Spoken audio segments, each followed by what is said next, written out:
I remember July last year, I wrote a blog post entitled Dear Black Parents.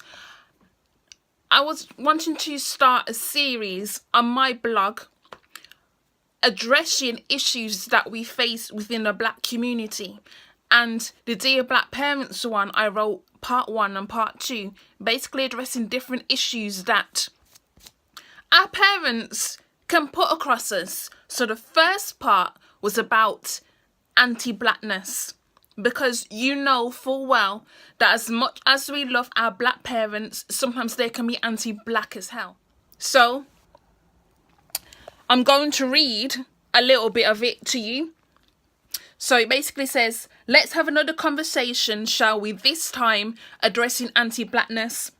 I shall be doing 3 different blog posts addressing this topic. I actually only did 2 addressing the topic, but I shall be doing a 3rd sometime in the next couple of weeks.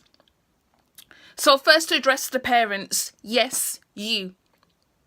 I'm sorry to say that some of our black parents are part of the reason why we don't have self-esteem, we don't have self-confidence. You're going to be asking me, what the hell am I talking about? Well, first of all, you must understand that the bulk of a child's maturity, as in growing up, comes from what we learn from our parents, grandparents, you know, whoever is around as a primary caretaker. So if your primary caretaker or parent or grandparent is the one that is basically dismissing your mental health issues, is essentially saying that because you are dark-skinned,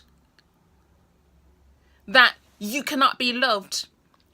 How are we supposed to develop a strong self-esteem? How are we supposed to go outside into the world as a strong black human being when we're having to deal with that negativity in our own homes? How are we supposed to address this issue when a lot of black parents, unfortunately, are very dismissive about colorism?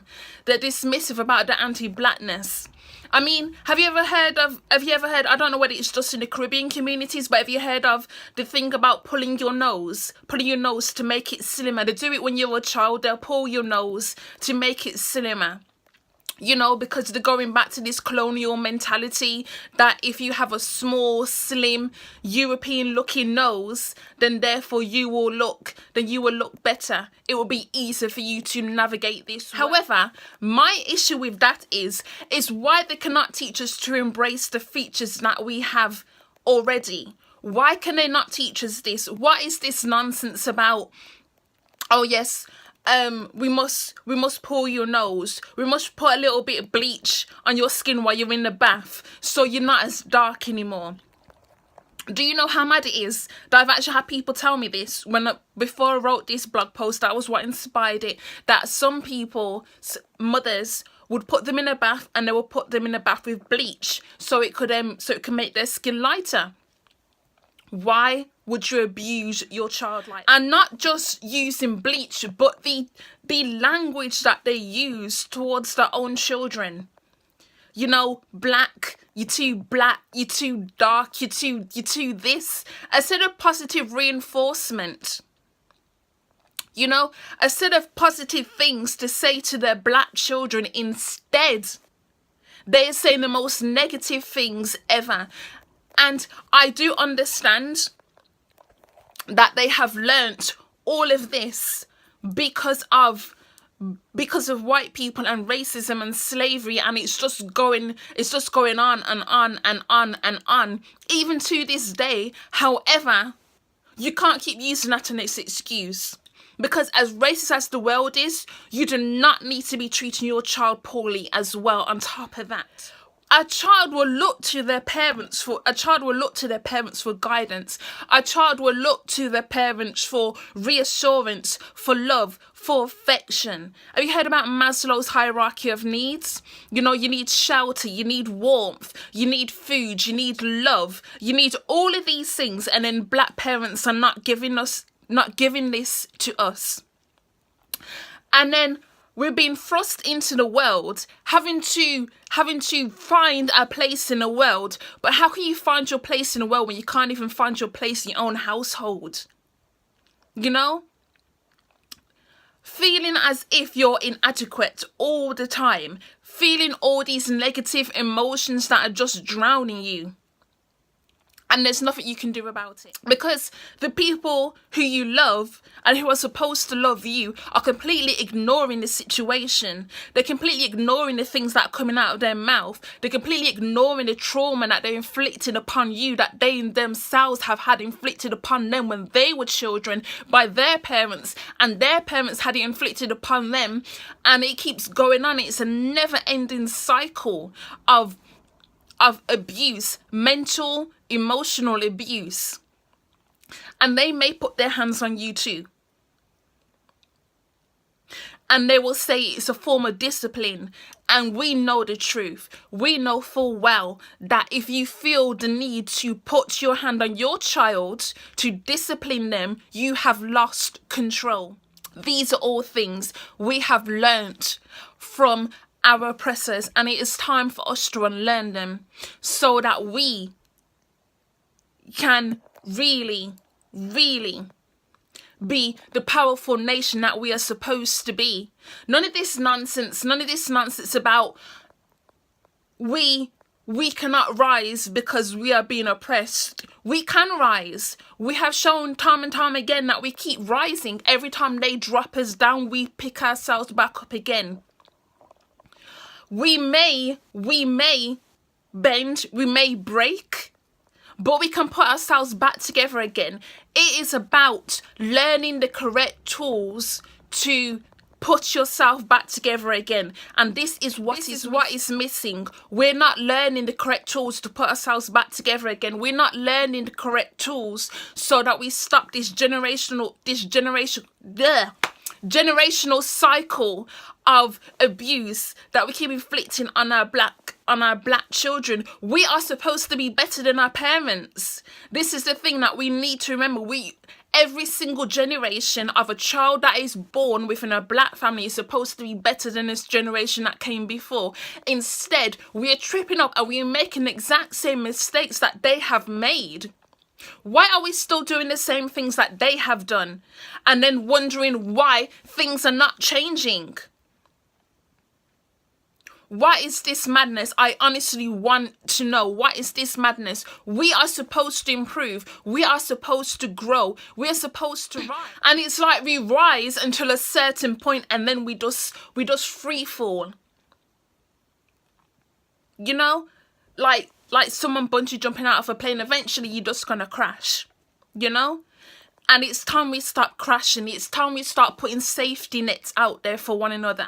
It's time we start teaching black parents, no, you do not have the right to talk to your child in that manner. You do not have the right to disrespect your own child who looks exactly like you, the exact same skin tone, just because they're dark skinned. Just because your mother taught you that your skin tone is ugly does not mean you have to put that on your child as well. Start putting your trauma on your child. They don't deserve it. So I came up with 5 tips on how black parents can improve upon raising their children, okay? So number 1, please stop getting into relationships with someone of the opposite race in the vain hope that it will make your children come out light-skinned. This is not always the case. Sometimes children will come out dark-skinned even though they're mixed race. Some children are mixed race and they're darker than a full black person. So start getting into these relationships because you feel like a white person or whoever is better than a black person. No, it's time for us to really have conversations about who you plan to be procreating with, because some of you are lying down with complete dogs in the expectation that your child will come out better. But then you want us to have sympathy for you when that same person you chose to lie with wants to call you a nigger, or when that same person wants to disrespect their own children that they gave birth to because they don't actually like black men. They just wanted a black penis, okay? And for black women who do this exact same nonsense, I don't have sympathy for you neither. The only thing I have sympathy for is those children when they're born who are having to deal with a colorist mother or father and a racist piece of shit. It's that simple. Don't put that shit on children. Don't do it. Okay? Don't ever do it. Don't think just because you lay down with a white person or whoever that's gonna make you internally feel better. Trust me, it won't. Number 2, if you have a dark-skinned daughter especially, please, and I mean please, love her from the bottom of your heart. It is 10 times harder for a dark-skinned black woman to navigate this world. So why on earth would you suppress the love that you should be showing instead of having all this negativity? What's the need for the negativity, please? Show her how to love herself. Self-love is very important. Show her and your son that you are blessed with them. Their dark skin is nothing to be ashamed of. And the deeper the melanin, the more beautiful you are. I shouldn't have to explain number 2, but some of you seem a little bit confused. Because I know for a fact that a lot of times black parents, they just don't know how to love. I feel that sometimes they hide the fact that they love you because they feel that somehow that's going to make you a stronger person. Somehow they feel that's how they're going to teach you how to survive without that. Because they're struggling to show how to, reveal their emotions. They don't know how to show their emotions. And instead of going to therapy for this, they are suppressing themselves instead. And they are taking it out on you because they don't know how to deal with what's going on, and they're taking it out on their children. And then, when a child gets older, there tends to be resentment coming across, and there is no need. Number 3, read up on the history of colorism, please, and thank you. Read and know your history.